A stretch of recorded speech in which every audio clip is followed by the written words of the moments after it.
Welcome everyone. I see Karen already knows the drill. Please drop in your location in the chat, introduce yourself in the chat. We love to know where you guys are tuning in from. I'm Polly, I'm in Oklahoma right now.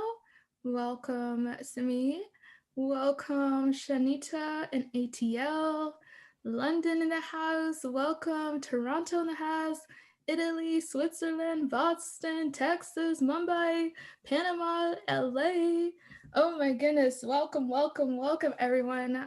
We're so excited for class 3. You right? Yeah. Is it already 3? Oh my goodness. It is, yeah. I don't even know where time has flown. These are going by so quickly. Welcome, St. Louis. Nice to see you all coming in. If this is your first class, let us know. If you've been to all of the classes so far, also let us know. First class. Oh my goodness, you have some homework to do. You have to watch this series, the others. Good thing the other 2 classes are recorded so you can catch up if this is your first class. 3 out of 3 for Dominique. Welcome. 2 out of 3. Third class from Germany. Welcome, everyone. Welcome. We will get started in a second. 3 out of 3. Yes, we love that. Don't worry, the other classes are recorded so you can catch up. You all have some homework before the 4th class. Welcome. The recorded sessions can be found on both organizations' websites, and we'll drop the link in the chat. So just a second. I should host everything everywhere all the time. It's true. It's so true. Kind. Thank you, Danielle. And welcome everyone. We'll get started in a second. Yeah, we're just holding off a minute as people filter in, but love seeing all the energy.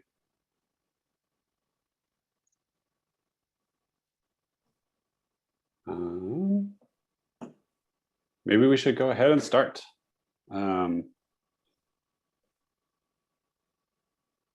You can register for everything there. Polly just dropped the link in the chat, and the last 2 classes the videos are up on that website as well. So you can catch Kiana Hayari talking about how she works on assignment and a bunch of great tips there. And Andrea Wise last week is a photo editor for ProPublica, so talked about this stuff from the photo editor perspective.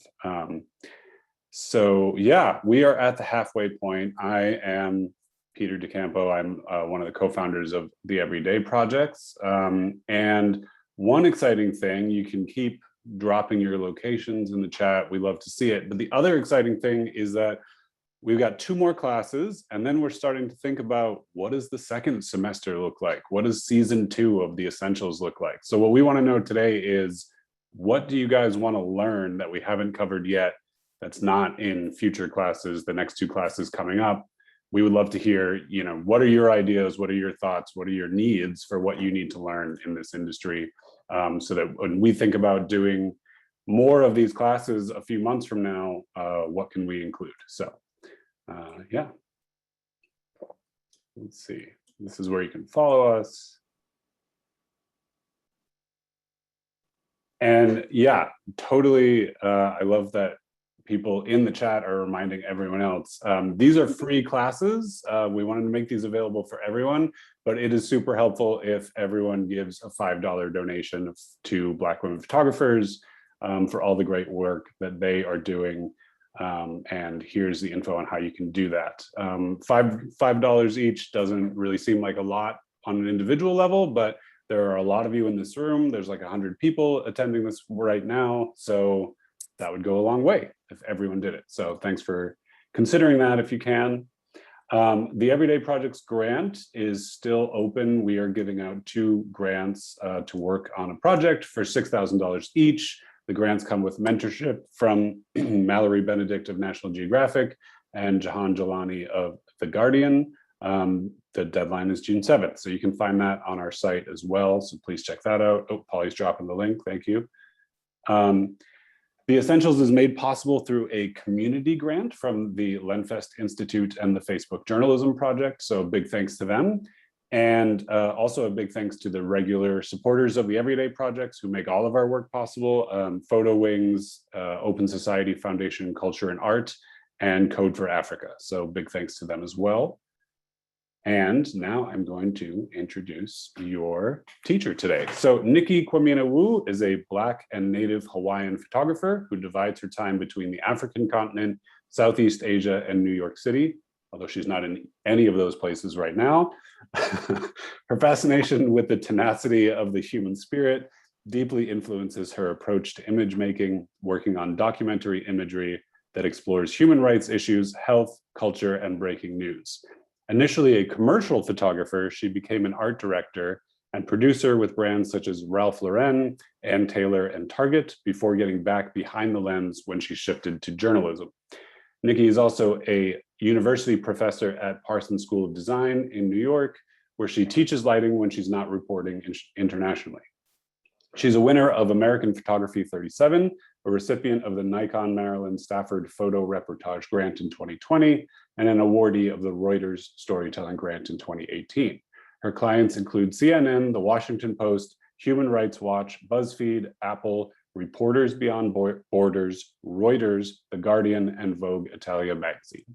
So we are really thrilled to have her, and take it away, Nicky. Let me spotlight you. Thanks so much for that, Drew. So yeah, everything you said. So I'm just going to start by showing everyone just a quick overview of my work. That screen share is okay. Can you see my screen? Can you see my screen? No, not yet. Not yet. Okay.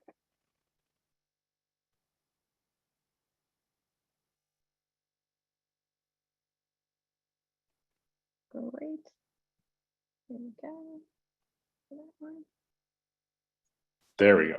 Thanks. Okay, fantastic. So I'm just going to show you a quick overview of some of my stuff, which, as Peter just said, I started out as a portrait person and studio lighter, right? Assisting, that kind of thing.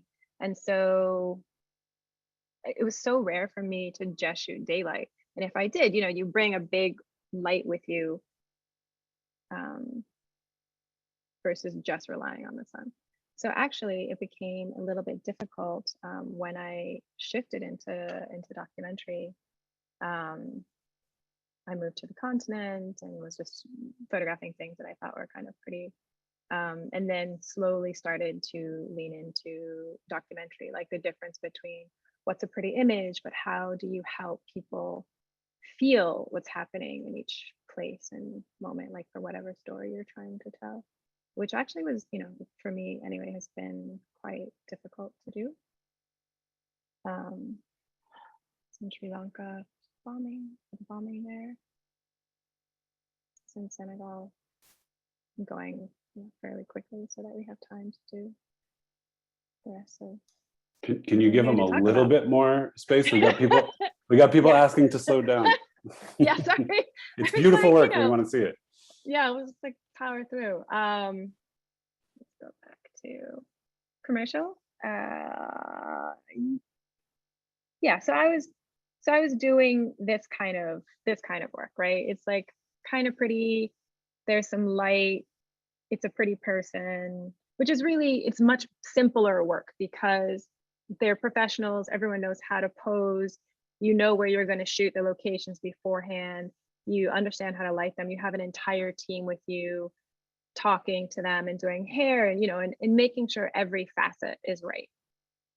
And as I shifted away from that work, initially I was doing work that it feels a little bit more fine arty because it's just pretty. There's no context. There's no, there were just things. I was walking around with the camera. I moved to Tanzania for 4 years. And as I was learning to fall in love with the country and where each place that I was living, things that I found really incredible, having grown up in the States. And so I started slowly looking for things that were much more depthful.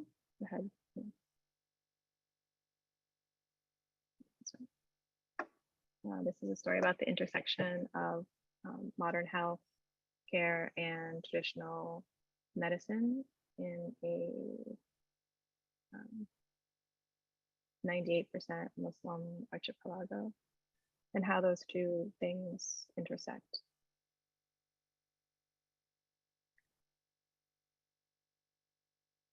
My very first breaking news story, which I was just talking to Peter and Polly about, like, I didn't know how to do captions. We don't do captions in commercial work. I didn't know how to craft a story so that you bring the viewer into the story, and it's not just this, you know, quick parachute photo of someone in pain, but to sort of learn how to pick up nuance. That was all things that I've had to spend a lot of time on, actually. This is in Senegal, so coastal erosion there. Yeah. Okay. Okay, so that's my work. I'm gonna close that window. And so I wanted to talk today about portraits, how to do portrait lighting. And usually, very often, and I think, and this is geared like to photographers who are coming from places where they generally just rely on natural light versus, you know, if you're from the US, you can bring lights with you, you're popping in your car, it's not a big deal. And this is Richard Misrock. It's an image where, you know, everything doesn't have to be perfectly cleanly lit across the foreground.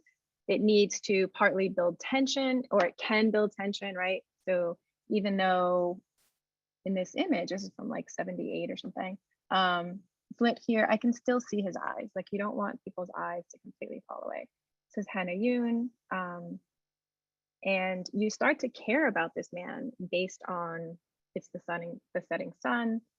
His eyes are lit. You can still see that there are catch lights in his eyes, which is actually really important. People's eyes just look dead if they don't have catch lights.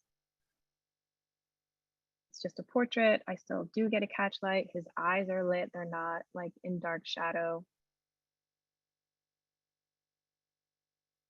This is a former student of mine, Khan, whose work is lovely. And it's about, like, you look at his eyes, but traditionally this isn't like perfect lighting, right? Because half of his face in shadow. But I still think it's a really successful portrait. Mary Hald. Beautiful, right? Quiet. And she's holding detail in the shadows, which is what you need to look for. There's also another Mary Hald photo. So there's probably natural light coming in from the left.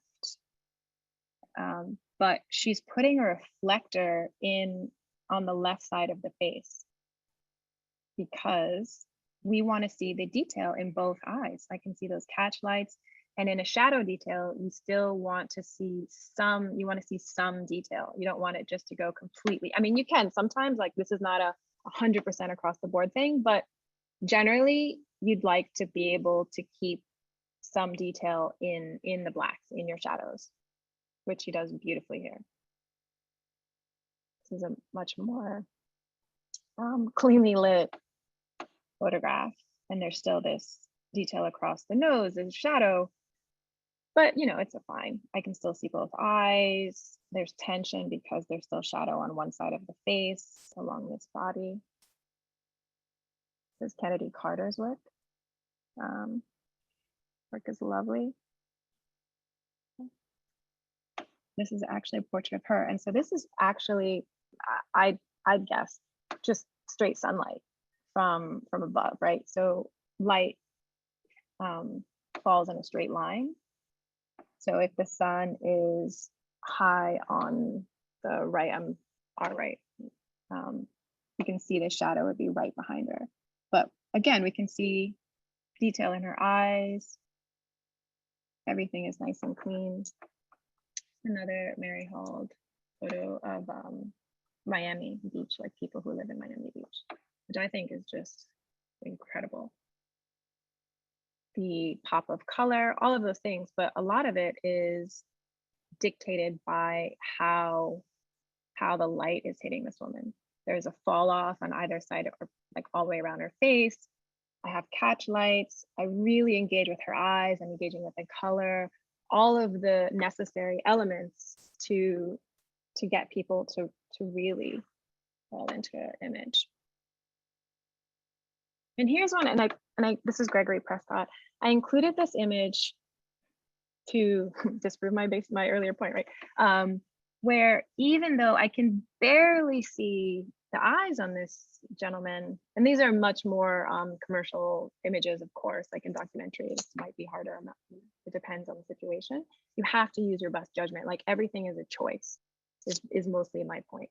So this gentleman has such incredible cheekbones. His hair is this color, his eyebrows are this color. It doesn't necessarily matter that we see his eyes, even though, you know, the photographer could have chosen to hold it if they wanted. It's still, the light is still coming from above, overhead, because you can see the shadow around the neck.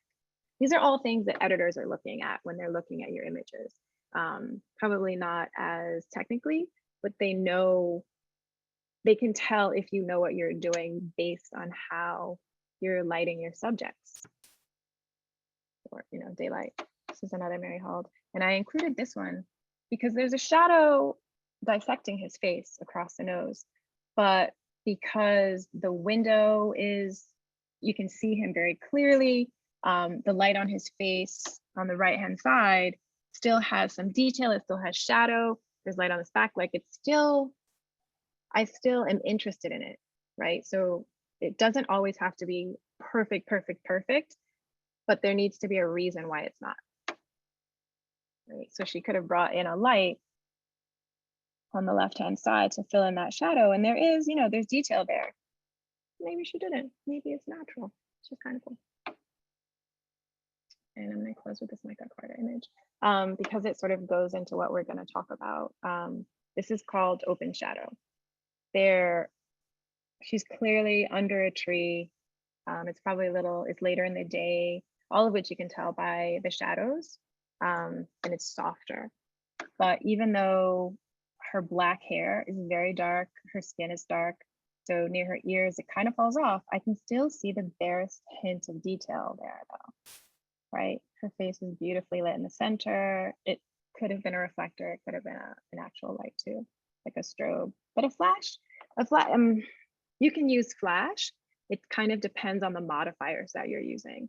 If you're just using like a straight, let's say you shoot Canon or Sony, just those little, you know, on camera flashes, which is actually what I use. So I use the Pro Photo version of it, but it's the same thing. You just want to put something on the cover of the flash so it's not like really harsh, really ugly light. You want like a piece of diffusion and whatever that is, like if that is a plastic bag, it's okay. I mean, you know, you don't want to use the plastic bag too often, just like, you know, multiple firing shots because it's getting hot, right? But any piece of something that is kind of translucent and see-through is going to change the quality of light onto your subject, which is what we're looking for. So these are all good portraits, like portraits that I think are beautiful, that illustrate a bunch of things. And I'm going to show you some bad portraits, which are all mine, just to, you know, make sure everyone's okay. And they're, you know, they're portraits when I was first starting out with natural light all the time. And this one's okay. It's for an NGO, but this little girl's hijab is pulled just far forward enough that even though I can light the, you know, the left side of her face is, it's like, you know, it's a nice open shadow, it's okay. But I've got this line across her cheek on the right hand side because that's where her hijab is. And so after I show you some photos, we're gonna get into like a really quick, really short, I made a video, lighting tutorial. Yeah. There's a photo from Ethiopia. And I think that this is the problem, or was for me at least, the difficulty in shifting to documentary work versus commercial. Because commercially, I know that I want this in the background.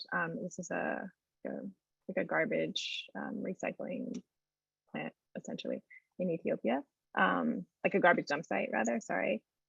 And because I was so clear about what I wanted the backdrop to be, and the sun just happened to be behind her. So like, what do I do? And I couldn't shoot it later in the day because these they're like the pickers are only out in the earlier parts of the day, like they're not usually there in the evening or in the, you know, like 4 o'clock, 5 o'clock when the light would have been much more beautiful.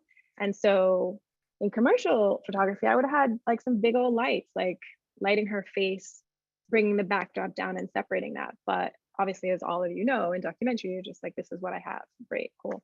And her face is quite dark and the sky is blown out because I was just starting. I was like, oh, what do I do? You know, and obviously you can bring some things back digitally. It's becomes difficult again or not again, but like for world press, for all of these different contests, a lot of times you can't retouch. You're allowed to bring in the highlights and you can bring up shadows, but like you want to make sure you have the latitude on your film to do that. This photo, same, like I wanted to have the sea behind her. It was for a swimwear line. And yeah, the sun was directly overhead, which is why she has these raccoon eyes here. I can use my mouse, sorry. She has these dark, deep set raccoon eyes. The sun is coming right here. Her nose is very bright. Terrible. And if this, certainly this was a little bit more commercial, so like I can fill that in later. But if this is a documentary, for documentary work, I can't retouch this hard line right here, which becomes problematic, right?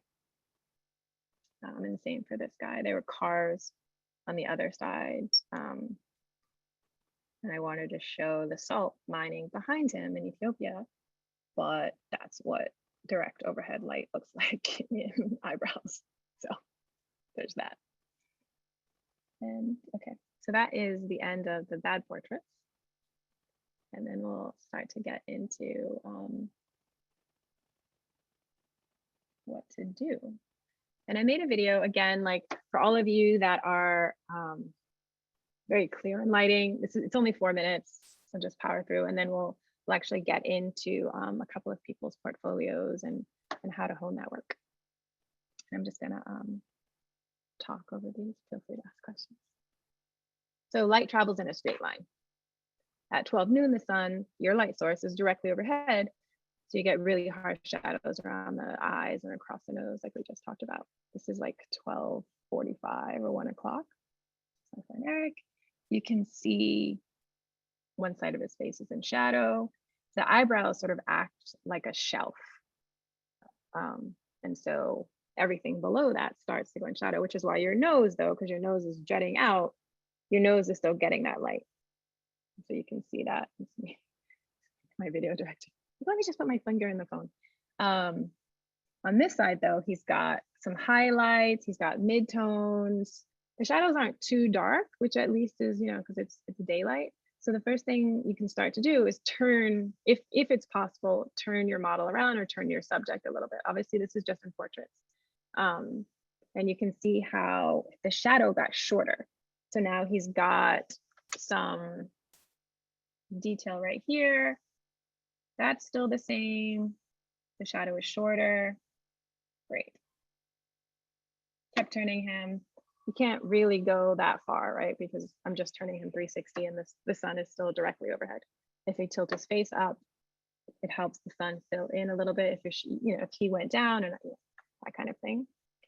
This is a portrait of that light. Not great. So use a bounce to fill in the shadows. You can get a bounce for like $15 US, 20. And this is a 4-in-1. It's about 24 inches.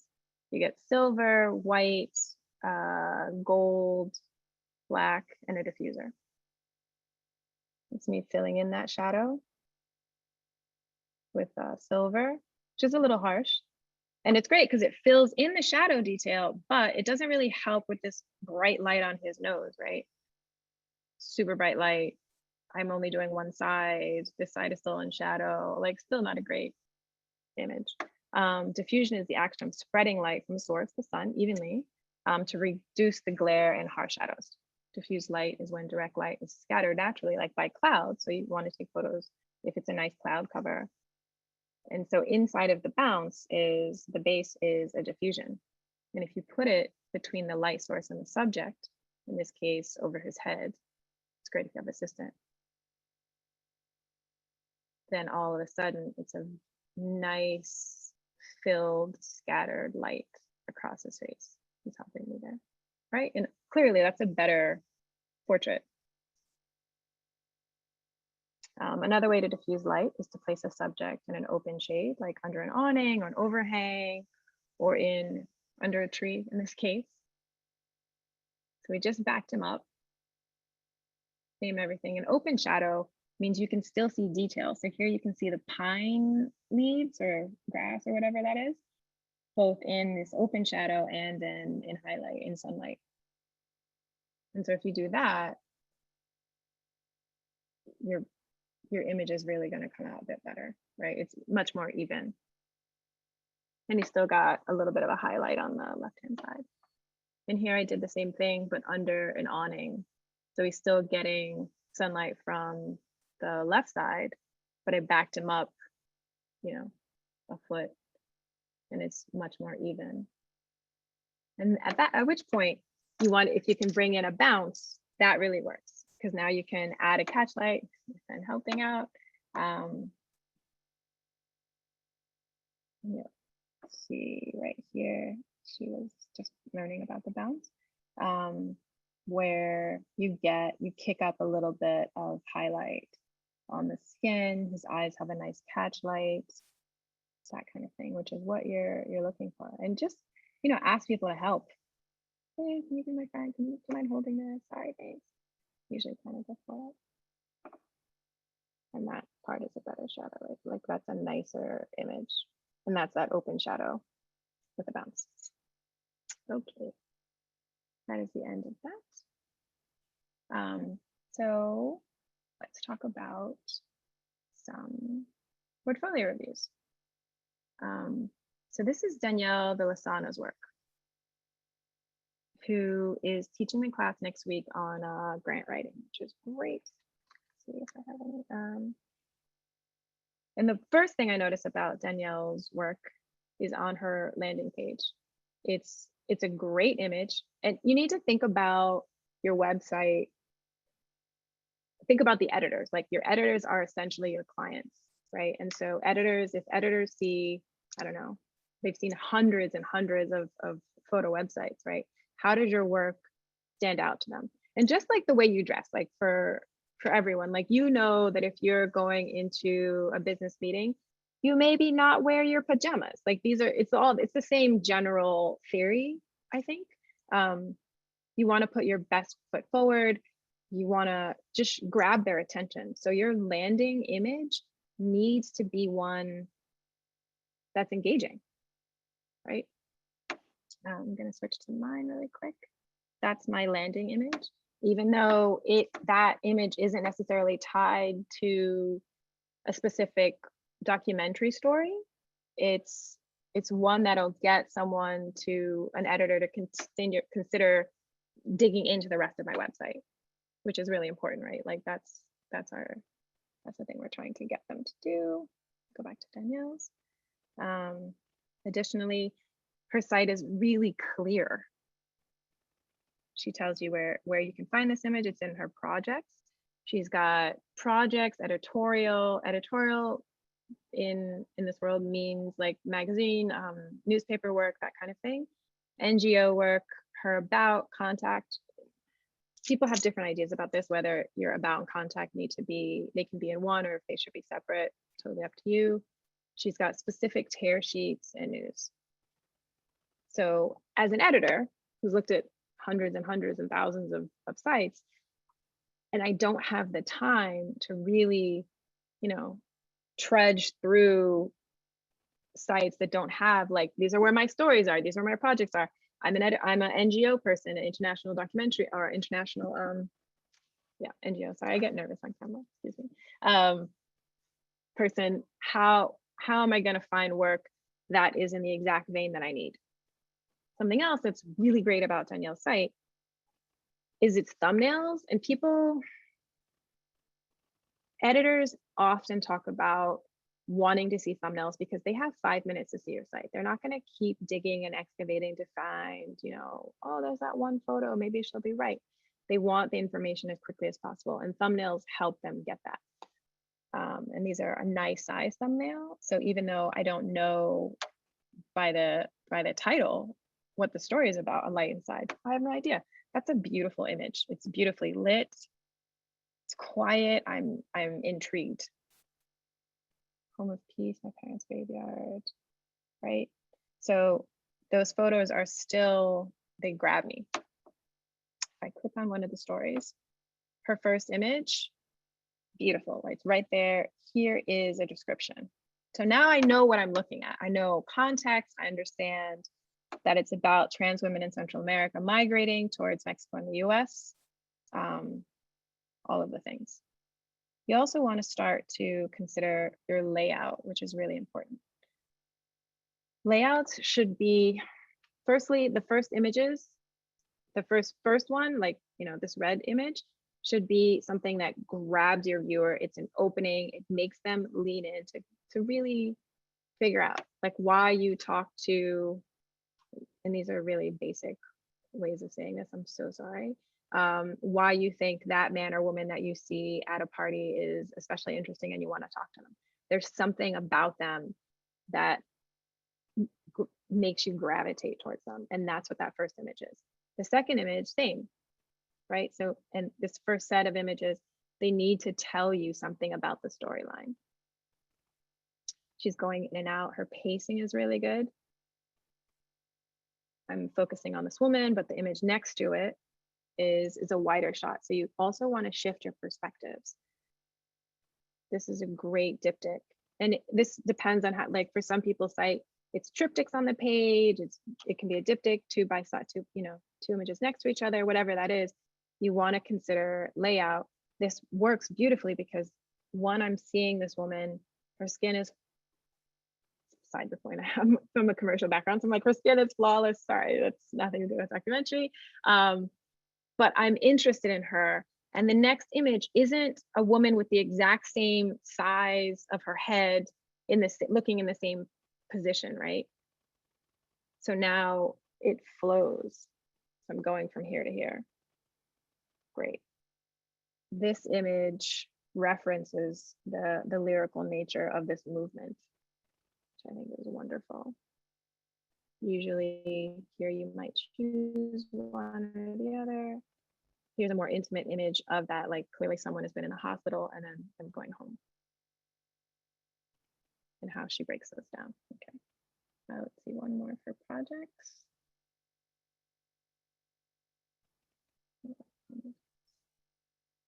Great. So she immediately chooses an image that's a wider image, so you understand place. She still got the write up. Because there's so many people in this image, that the image next to it is a portrait or a tighter shot. Great, makes so much sense. Same here. This bombed car references the tank. This image is incredible, and having it next to humans, right? Like humanizes the cost of this bridge on the road that was damaged during an insurgency. Additionally, she has captions. So if you're an editor who's trying to figure out really quickly what's happening, she's giving you that detail really quickly. And let's just check out her NGO stuff. Same. In NGO, it's nice to have NGO stuff broken out, because NGOs tend to look for images that are lighter and brighter, because they're essentially trying to get their shareholders and people to donate money and to prove why their work is important. And so it needs to have generally like an element of hope to it, which might not work as well in the news sphere. And because it's NGO, she doesn't have to have the captions in. You should, but you don't have to. Rather, it's not quite as necessary because she has this write-up about the entire project support.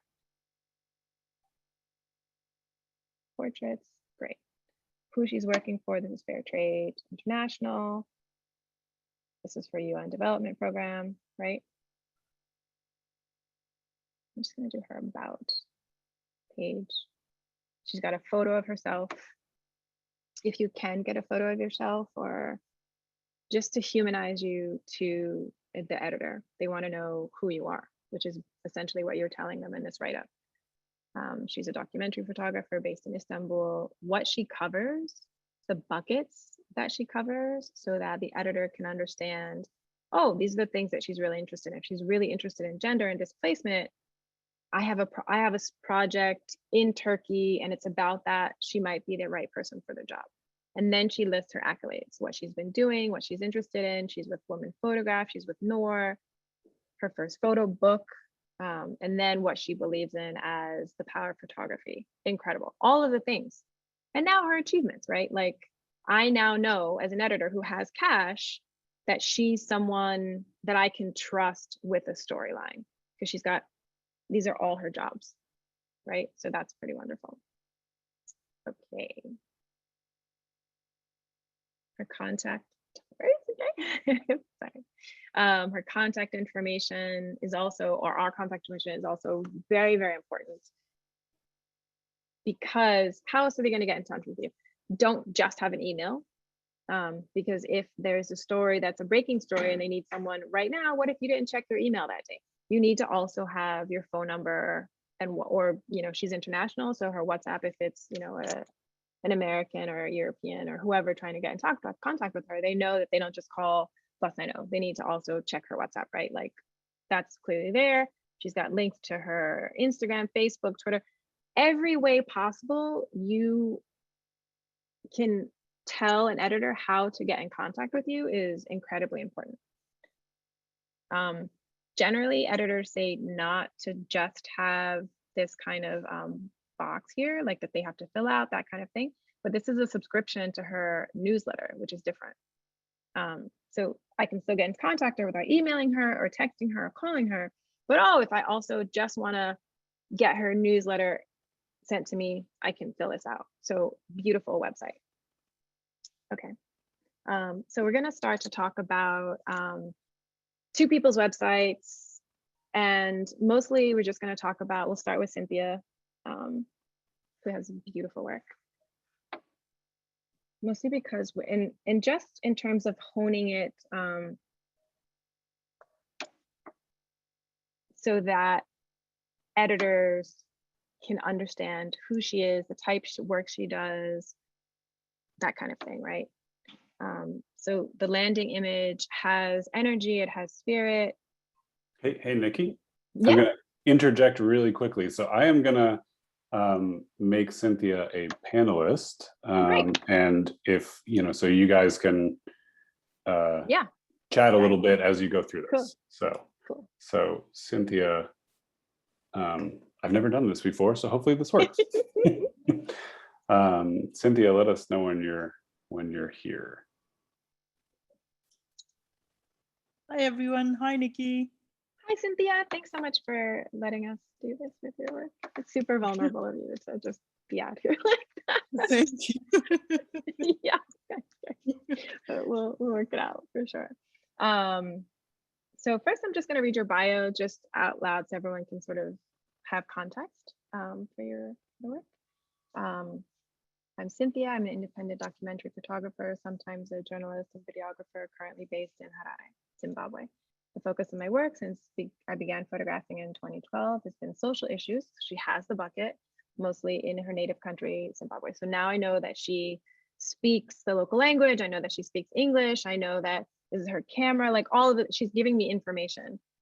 She's telling me where she went to school, University of Zimbabwe, that she went to the Market Photo Workshop in South Africa, great, that she participated in the World Press Photo Foundation, all of the things that are great. And she's a contributor to Everyday Zimbabwe and where she's been published. Huge. Oh, she's already been at the Wall Street Journal and the New York Times and Bloomberg and Guardian, various international NGOs. Fantastic. And she's got a photo of herself. Well done. Contact. Both her phone number and email are there, so wonderful. Still with this, which people tend to not like, but that you all, since you already also have your telephone number and email, it's okay.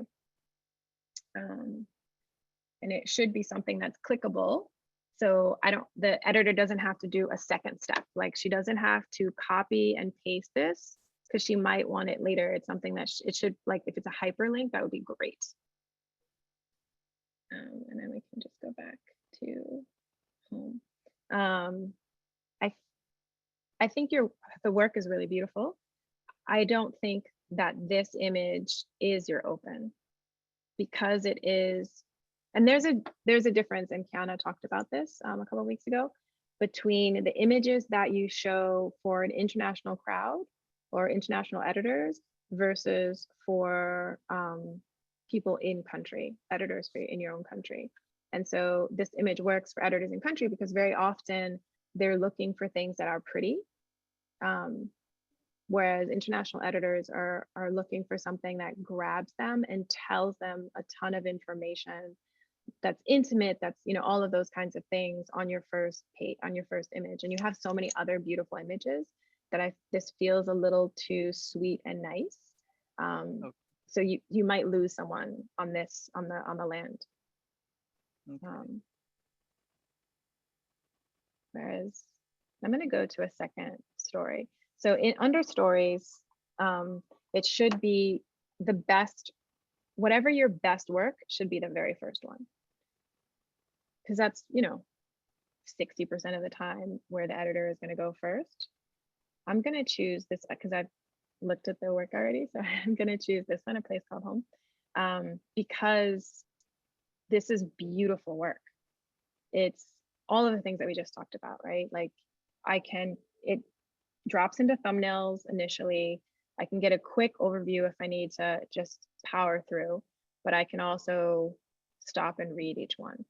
It clearly shows how to get back to thumbnails. This portrait is beautifully lit. You know, it's daylight coming in. I can see detail all the way back here. I can see that the way he connected I don't know what they're called, you know, to keep his glasses on his face is with string. Like those are all little tiny details that are wonderful. She's got captions right here. It's hard to photograph flat things. And it's beautifully done. You waited for the right light. These leaves are here, so it's not super, you know, just a bland flat piece of white paper. It becomes really interesting. Nevertheless, this image is incredible. Sometimes you're a little bit back, but like that you're consistently waiting for the light in each of those images is really important. Beautiful. Like it's an image that you won't find anywhere else. Or this intimacy between these two men talking, his home, captions, like all of it's really great. I'm gonna go back to the first story, which it's a little, and because it's not people, it's slightly harder to engage. But the storyline is so good that I'm like, wait, what's happening? It's COVID-19 and the subsequent shutdown of countries at the beginning, right, of 2020. Oh, that's really interesting, right? Records and the objects of personal rituals. It's a great story idea. This might not be, because cell phones are something that are so common everywhere. And one, it's a great way to like to think about and consider how to show this, right? What kept me going was Christian motivational sermons that she would find that downloaded on YouTube, that kind of thing. And to figure out a way to translate that so that it shows up in a photo, there's a great way to do that. And it's lit beautifully. You have lovely sense of that. I don't know if it would be the first image because I have to read the caption to care about the photo. So maybe like we would just move it down a little, you know, second or third image, that kind of thing. In the same, they're great photos. So like, it's a wonderful way to do it. You do want to think about like a couple little tiny things, like photographing it on, especially because it's not moving, like on the background tends to stay the same, like on parts that either don't have like older dirt or that kind of thing, since it's hard to retouch in documentary. Like this, you know, out of the frame. But those are like small nitpicky things that aren't super necessary. Beautiful. Someone's journal. It would also be great to add like the personal portion of this, like to just say the name of the person whose journal this is, how old they are, where they're from, just to add a little like humanizing to each of the items. And this image, which makes sense when I read about it, is this rainbow scarf and how it reminds the person of good things to come, because there's a storm, God gives us a rainbow after. Totally makes sense.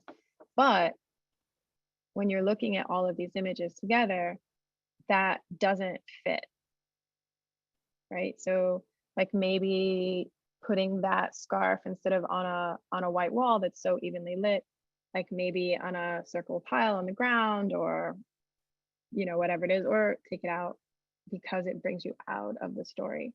Like even this dress, like it has the same color scheme as the rest of the images. Sorry about that. That kind of thing. And it's the first one. So I feel like it doesn't, you don't have to do it. And I'm assuming, Cynthia, you're going chronologically, like that's the last story you shot. So, but it's not quite as strong as the other stories. So maybe consider, and same with this image.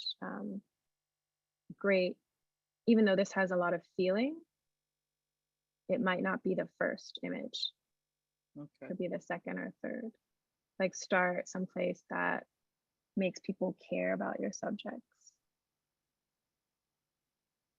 which might be this image. Like it's a little bit quieter, or even the second image. The second image is beautiful, even if you just swap them, or maybe move this one down a little bit longer, because it, the story is about survival for people in Zim, unions, and 12,000 active vendors in Harare alone, with are mostly women. So illegal vending at undesignated sites. So that the first image is them fighting is harder because we don't care. We don't know why we care about them fighting. Whereas, oh wait, who is this woman? I want to lean in. And then you slowly build attention to seeing them every day. Like these two images, I like them both, but maybe not next to each other. Just want to move it like beautiful. And around now is when I start to care about them, right? Like there's a sense of isolation. This is what they do in recreation, sitting. And now I want to start to see like, this is really hard for them. Wait, the women are having to fight and they're going to protest, and right, those kinds of things. And so like, just like the tiniest little bit of movement will help editors lean in a little further, because you craft the story for them. Let me go to editorial, and like this is also a beautiful story. You do want to think about, so this story is victims of the power utilities negligence, which has left a number of people permanently injured or have lost loved ones due to unsecured or unprotected live power cables. What, right? Like immediately, I'm angry. I want to know what, this is a great first. There's warmth, there's the bandage, there's all this, the smoke, which is cooking. Great. Next image, great. Wonderful, beautiful. And here though, we might switch some of these around just because they start to look like the same photo. And it says that you're not, like what you're telling people is that you're not constantly coming up with new ways to make portraits of these people, of your subjects. And there, right? Beautiful. So you want to keep moving in and out, whereas like they all have the, like this image and this image are so similar. You probably don't need them both. And even this one is really similar, but the lighting is a little different. So if you, as well as this one, so like if you either scatter them more within the story, so they're, you know, further down. This is a beautiful portrait, by the way. Okay. So so thank you so much. I'm just gonna do a quick editorial, because editorial generally means the things that have been published. And so having like saying, right, which he does here, that this was for the Guardian, great. That this is for this paper. It's wonderful. I think we're starting to run out of time, so I'm gonna go a little fast. Oops. Editorial, great. And last thing, you don't, because they have the same, let's say these top 4 images, she's wearing the same gi. I don't learn any new information in seeing 4 of the same photos, right? So choose between these, because this is more portrait based. I think that that is a stronger photo. This photo, I learned nothing except that she's exercising with kids, but like this kid's head is cut off, that kid's head off, she's got these feet. So it's not as strong. So it's kind of unnecessary when you have a stronger image already, which is right next to it. Yeah, like this is a stronger image that lets the viewer know she's working out with these kids in her neighborhood. She's awesome, like, you know, so just these 2 is strong, is enough to have. And yeah, and the same with this one with the 2 hands. Like this is a beautiful image. You don't need the same image again here. Because then you're telling editors that you don't edit as much as you know, even though they're beautiful photographs, which I think is the thing. Like, so this is called honing your skills, because we want to talk about like all of the little tiny ways that we are losing out on work. Okay. Even though, you know, you're already at the level where you should be working constantly, or people should, I think people should be doing the work constantly. Okay, I'm gonna swap over. I'm going to swap over and do someone else's, because I think, yeah, because we're running out of time. Cynthia, thank you so much for Thank you. This. Feedback was brilliant. Thank you so much. Yes, totally. Yeah, thank you, Cynthia. Yeah, I'm going to bring Shelby in. But yeah, let's try to do this one fast.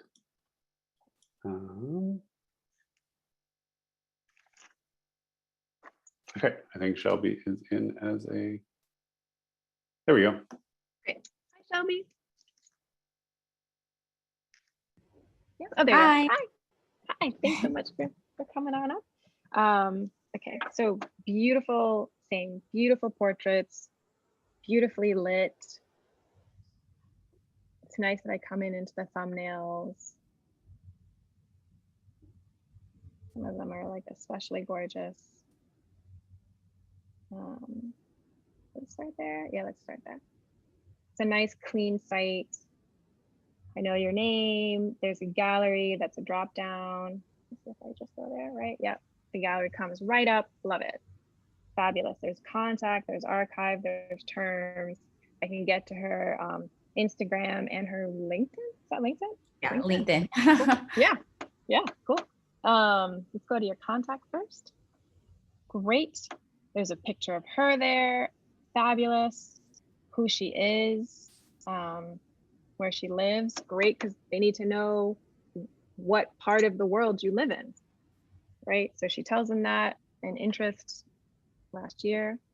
I might take out that you found your way back to it last year, just because they don't need to know that, like, oh wait, you disappeared for a long time, you stopped doing it, so you might be a little rusty. Like I might take that out. Creative outlet, great. Traveling through the continent, working on a body of work, beautiful. And she works and travels. There's her contact information. I would also add your phone number, just so that if it's a breaking news story or something that like they need photographed tomorrow and you don't happen to check your email that day, sometimes editors get a little freaked out that they can't just call you or text you or whatever really quick. So you might throw that up. Even if you want, you can just, if like, and understandably, sometimes people don't feel good about having their like real phone number on the internet, because that's kind of scary. You can do like a Google phone number that sends to your real phone number, so people don't have your real number, you know, but it'll still come up on your phone, that kind of thing. Just totally fair. It's like a woman nowadays. So portraits, I love the work. It absolutely is special. I'm gonna do it this way, and we'll just power through real quick. Like this image, like I love the image, but I don't know if I need to see that. Like it takes away a little bit. He's beautiful, great. And so one thing I noticed was that a lot of the work down at the bottom is much better than the work at the top, lighting wise and feeling wise. So editing, I think like that that's a great image. Like the way his shape of his body, the light that's falling in him, feeling that's coming across. Also that woman. And so let me go back to thumbnails. And here's another thing though, like when Shelby submitted her work, she also, oh, I didn't share that. She also submitted this this PDF, and the PDF is incredible. The way, oh, I can't, let me see if I can share that with you guys. Oops. Stop sharing.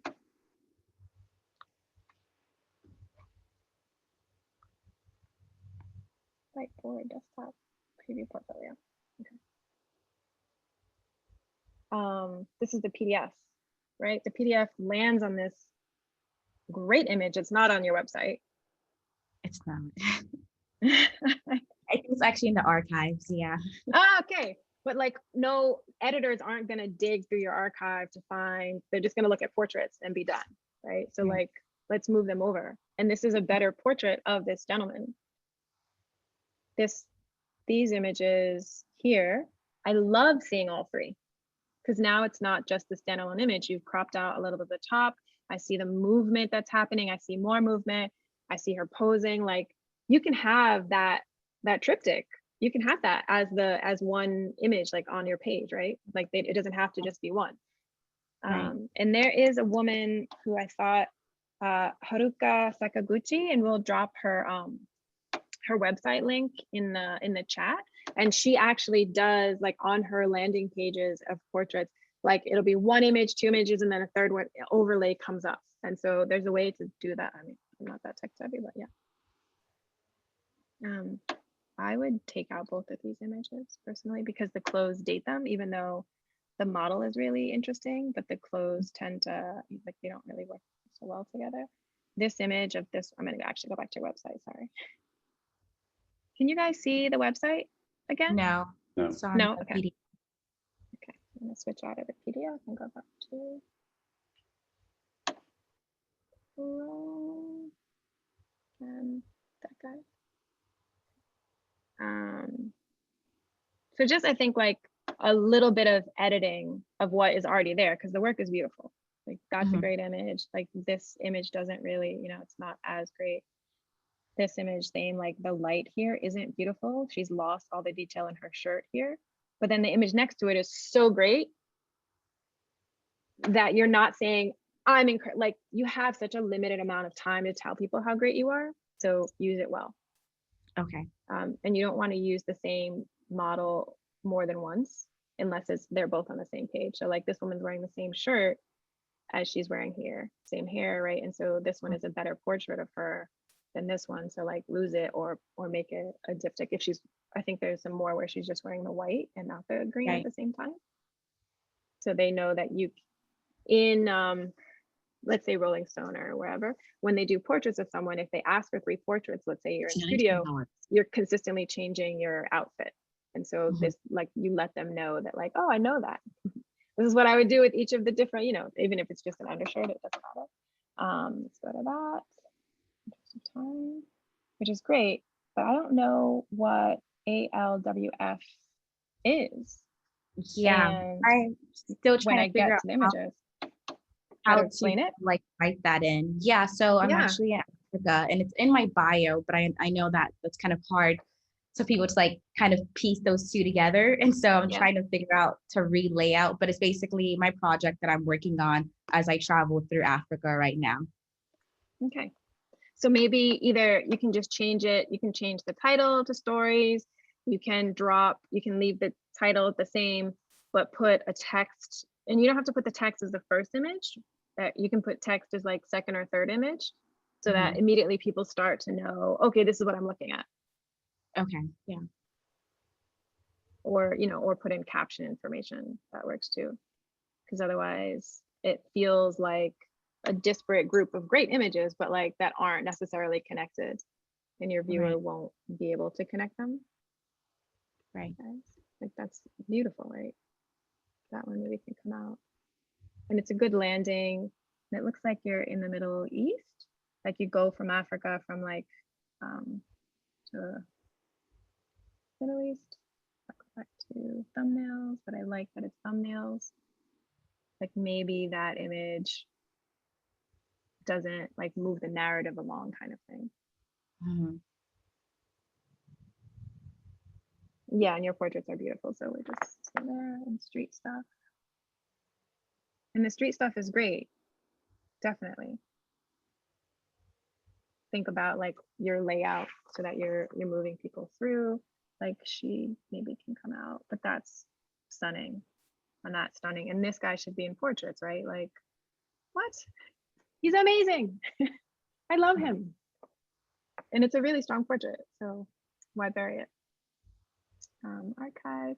And this is where they'll start to like, and so I dug into it, like, that's a great image. That could have been shot for any publication. And I, you know, whereas this feels more like a sweet headshot and this one feels like a sweet headshot. So like stick all of the, or stick, you know, the best one from each of the archives, which for me is this one, into your portrait work. Into the gallery. And same here. Yeah, that's where I saw the other, like she's in the white. This is the best one, personally. Okay, awesome. Yeah, like this is awesome. This red one, whereas here, partly because it's black and white, and you could put these two together. It would be good if you cropped a little bit just so that their head sizes aren't the exact same if it becomes a diptych, if they're, you know, if it's two images next to each other on the landing or on the page. So like if you cut out some of her, okay, I'm gonna go a little quicker. Sorry. Sorry about the time. Okay. If you crop out just a little bit of this sweater, then her head, then, you know, the whole image will be a little bit smaller so that it moves quickly through, you know, so nicely. So it'll be a nice layout. But the light on her here, bring that down a little. It's like a little too bright. So it looks like you lost detail, which tells them that technically you're not quite there, which isn't the case. Cause like here you are, right? Like the same light and it's perfect on her. Okay. I'm getting notes to go a little faster. Wrap it up. Okay. So yeah, beautiful work. Thank you so much for coming and hang out. Yeah, awesome. You're Shelby. Okay. I'm going to, and just really quick, talk about someone's Instagram. Can you see Mayank's work? Yeah. Up yet? Yeah, okay, great. And this is just like a quick 5-minute. So he didn't have a website to show us, but he works for NER, which is an Italian like wires agency. So I just got to see the Instagram, but I learned something really quickly about him. I know where he's based. He's in New Delhi. Great. He's available for assignments. This is where he contributes. But I also know, one, that he knows to take a nice portrait, that he is one on the ground, which is great during COVID, right? Since people aren't traveling. I know that he knows how to do these really nice wide shots of things, and he's going back day after day to the same sites. And also that he really likes to see, what's the word for that? Like duplicates in a frame. Like he likes organization of many of the same things in a photo, which is actually really interesting information, right? He can be with women, he can be with men.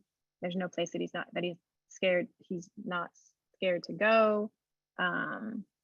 He's in protests, but also he can do intimacy or solitude. He can shoot at night. He's willing to get up close and personal. This is a beautiful image.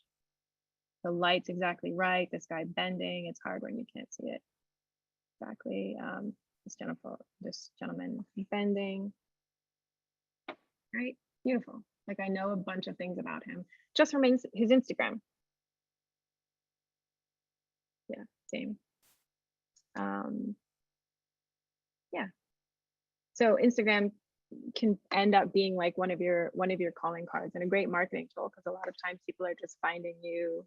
A lot of editors are just finding you based on that. I've definitely gotten quite a few jobs based on like, oh wait, I've been following you for like a year on Instagram, but I actually have the story that might be right for you. And that way I am still in people's minds. Yeah, I think that's the end of my talk. You guys have any questions? Great. Let's see, are we all back? There we go. Well, yeah, thank you so much for that. And thank you to the three photographers who let us, let Nikki look through her work. So we've got a few minutes left and a bunch of great questions have come in. So let's try to do as many as possible. And I'll just grab one to start us off. A couple people have asked about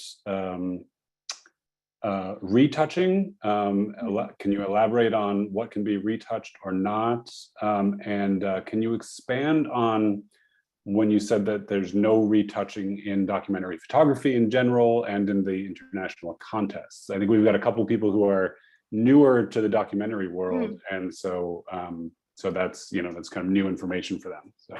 Yeah, absolutely. So in the commercial world, everything can be retouched, like skin. If there's a harsh shadow across someone's face with a black line on the nose, like we saw, that you can retouch that in Photoshop so that that's it blends like the shadow to the. Oh, you can't see me. I'm like, wait, you can't see. You can see me from the shadow detail to the highlight. Whereas in documentary work, and the idea for documentary, of course, in journalism, is that it's true to what is there in front of you, right? So in portraits, in documentary, you can turn people, you can pose them, you can do that. And then you have to write in your caption, posed portrait, so that it is still a very clear line that you move them. Whereas if you're photographing a bombing, anything else, like anything that's a documentary story, you can't move people. You just need to wait for them to walk into the light. And at that point, like after you have the images, if it's there's only a few things that you're allowed to do in terms of editing the photo, which is you can, bring your highlights down, you can bring your shadows up, but you can't use the clone tool, you can't use the brush tool. Anything that takes out information or adds information is a huge no-no. And World Press Photo, actually, you will be disqualified. Like if you get into the final round, they then go through your image with a fine-tooth comb and look to see if there is any retouching. Even if it was like that person had a pimple on their neck and I took it out, you're now disqualified from being in that contest.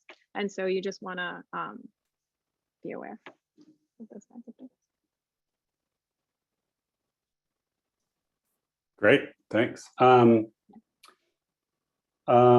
about, someone asked about pacing. I think this came in when you were showing Danielle's work. And I think it's so hard because photo editing is such a subjective thing, and storytelling is such a subjective thing. But yeah, how do you think about pacing for a story or for images on a website?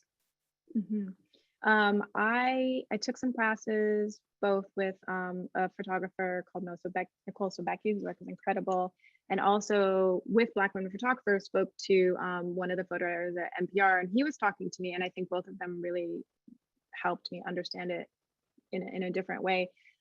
Keith was saying at NPR that his old editor used to put, like this was a day when there was prints, they would print out the entire story, all the images that were really nice, and then he would take a coin, the editor would take a coin out and put it over people's faces. And if everyone's head was the same size in each image, that was a problem, right? Because you need to have close-ups, you need to have further shots, you need to have wide shots, all of the things that create the sense of place and understanding in that image. And I think that's pacing essentially, right? And it's hard to do when you're shooting, but just get in people's faces, move far back, all of those things, so that when you put the story together in your 10 images or whatever, you're going forward and back. Yeah. Great. Yeah. And one thing that always helped me in thinking about this, especially because you talked a little bit about like repetitive images, especially when it's a photo story. If you sat down to read a text story or a book and you read the same sentence over and over again, you'd put that book away. You'd be like, I don't need that. So think about, editing your photos the same way. Let's do more questions just really quickly. Oh, I see, Austin, that's a great idea too. So We are thinking about doing more of the essentials classes in the future. There are 2 more in the next 2 weeks. So please register for those, but also keep dropping notes in the chat or email us about things you would want these classes to cover in the future, because we're hoping to do the second semester of the essentials. So let us know what you want to learn. But yeah, what other questions have come in? Yeah, lots of great questions. One from Tunde. How do you get story ideas? For instance, what prompted the As the Water Comes or a Malady of Spirit stories? Were you commissioned by a publication or in an organization? That's a great question. I think everyone works really differently. Personally, and this I don't advocate this for anyone because it's a difficult choice. I go to live in a country, and a country that's interesting to me. At the moment, I'm in Colombia because I started, I read a lot of news, and I started seeing like SOS Buenaventura. And I was like, what is Buenaventura? Buenaventura is an 84% formerly enslaved Africans who are Afro-Colombian, whereas the rest of the country is 10% is like, and they're essentially, very, very light. They're more Spanish.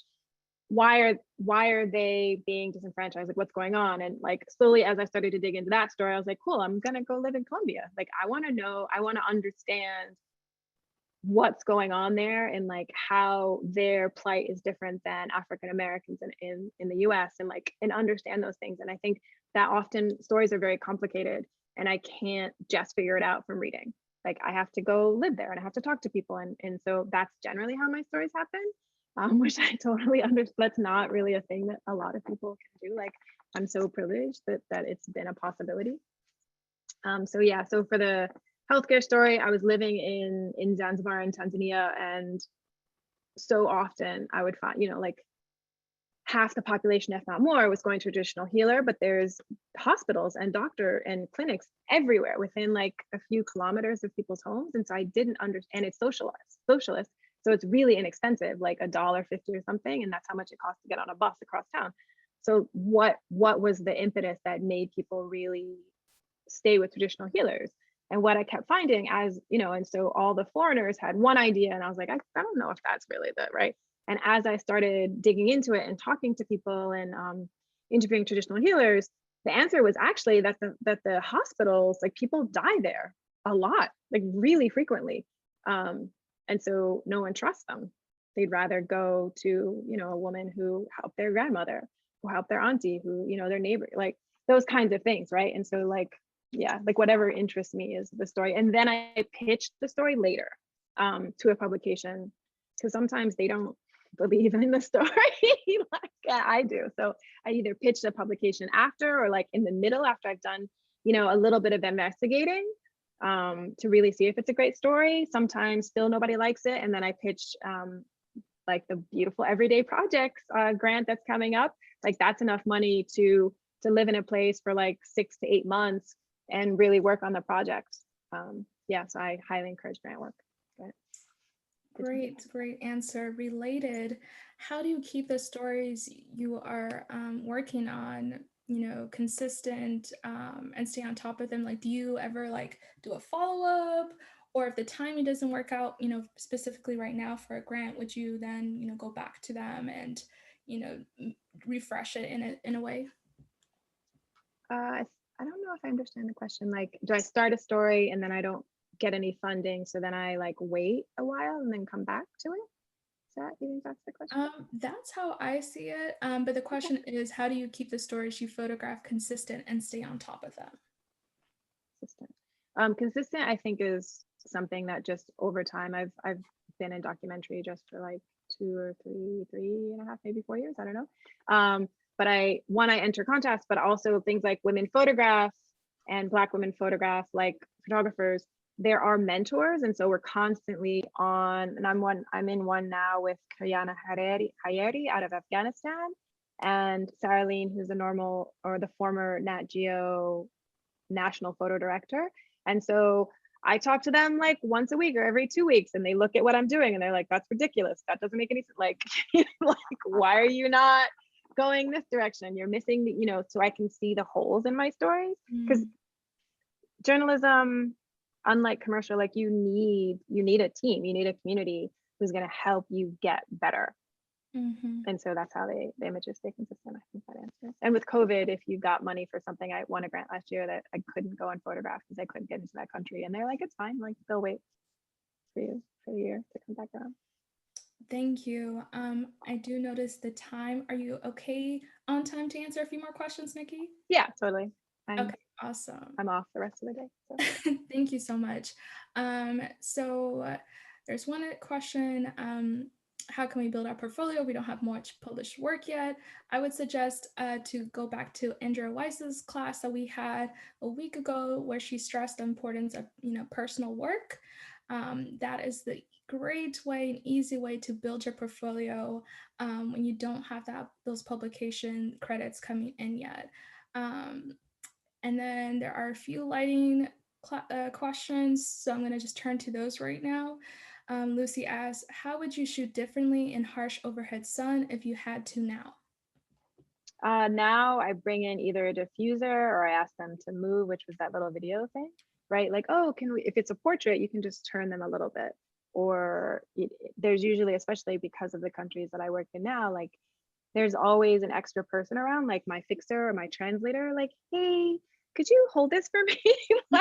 So I just bring a bounce and like that dude is holding it to bring in light in the eyes, right? Like which would be harder to do in New York City. Like I couldn't just find a random person in New York and be like, hey, could you hold this, which is why like you have to have an assistant. So yeah, basically for harsh overhead light, you want a diffuser overhead to cut the light, and a diffuser is something between whatever that direct light source is, and it scatters the light so it becomes softer. So then the shadows disappear. That's a great answer. Related, but if you don't have any assistance, is there a way to put a reflector on a stand, or do you have the person in the photograph hold the reflector? Both. You can definitely put it on a stand. There's you can buy something, it's like, I don't know where you're based, but in the US, like you can have it shipped to most countries from B&H or Adorama or wherever. And it basically sits on your light stand. It's a long thing that can be extended or retracted, and it has these little clips on the end, and so it'll hold the reflector. So you put the stand down, you put this little piece on top, and then it holds the reflector where you want it. Definitely that. And sometimes you can have the model hold it too, of course. I love your demonstration. Yeah, thanks. I love it. Amazing. We're going to take these last two questions. Going to the portfolio aspect on your website, is there an ideal maximum or minimum number of photos to include per project?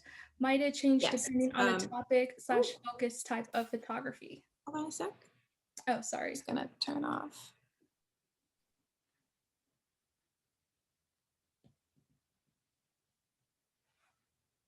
Hi, can you hear me? Yes. Can you hear me? Yes, we can. Oh, yeah, there you are. Okay, sorry, my no worries. I'll repeat the question one more time. Yes, please. Is there an ideal maximum or minimum number of photos to include per project? Might it change depending on the topic or focus type of photography? Definitely a minimum, a maximum, like you don't want to do more than 20, and 20 is, so many. You just need, I photographed someone in their home with their child for like 4 weeks or something. And I was like, oh my God, it's all the same photo of like the kid crying, her getting out of bed, feeding the kid, putting the kid to bed, right? And so like, do I need to show 3 pictures of that kid eating dinner? No, it's unnecessary. Even if they're all really great photos, I choose which one is the one good photo of the child eating dinner or the kid crying, that kind of thing, to just get the message across. Like people don't need to be inundated. And this is the hard part, is understanding which photos you need. And that's where the community comes in, because you need your friends. I won a grant last year, I think, and I asked like 6 friends. I made videos of my pitch, of my like storyline, like, and they definitely moved them around. They were like, that second photo is your best picture. It should be the first photo, right? To grab people who are looking at the images or whatever. And I would have never made that assessment myself. And so send it to people.